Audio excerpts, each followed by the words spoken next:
സിംബാബ്വേക്കെതിരായ T20 പരമ്പരയിലെ ആദ്യ മത്സരത്തിൽ ഇന്ത്യക്ക് തോൽവി. 13 റൺസിനാണ് സിംബാബ്വെ ഇന്ത്യയെ പരാജയപ്പെടുത്തിയത്. ടോസ് നേടിയ ഇന്ത്യ ബോളിംഗ് തിരഞ്ഞെടുക്കുകയായിരുന്നു. ടോസ് നഷ്ടമായി ബാറ്റിങ്ങിനിറങ്ങിയ സിംബാബ്വെ നിശ്ചിത 20 ഓവറിൽ 9 വിക്കറ്റ് നഷ്ടത്തിൽ 115 റൺസെടുത്തു.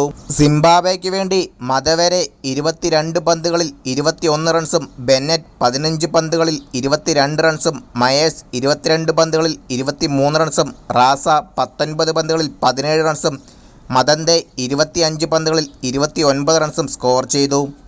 ഇന്ത്യക്ക് വേണ്ടി രവി ബിഷ്ണോയ് 4 വിക്കറ്റും വാഷിംഗ്ടൺ സുന്ദർ 2 വിക്കറ്റും മുകേഷ് കുമാറും ആവേശ് ഖാനും ഓരോ വിക്കറ്റും സ്വന്തമാക്കി. 116 റൺസ് വിജയലക്ഷ്യവുമായി ഇറങ്ങിയ ഇന്ത്യ 19.5 ഓവറിൽ 102 റൺസിന് എല്ലാവരും പുറത്തായി. ഇന്ത്യക്ക് വേണ്ടി ശുഭ്മാൻ ഗിൽ 29 പന്തുകളിൽ 31 റൺസും വാഷിംഗ്ടൺ സുന്ദർ 34 പന്തുകളിൽ 27 റൺസും ആവേശ് ഖാൻ 12 പന്തുകളിൽ 14 റൺസും സ്കോർ ചെയ്തു.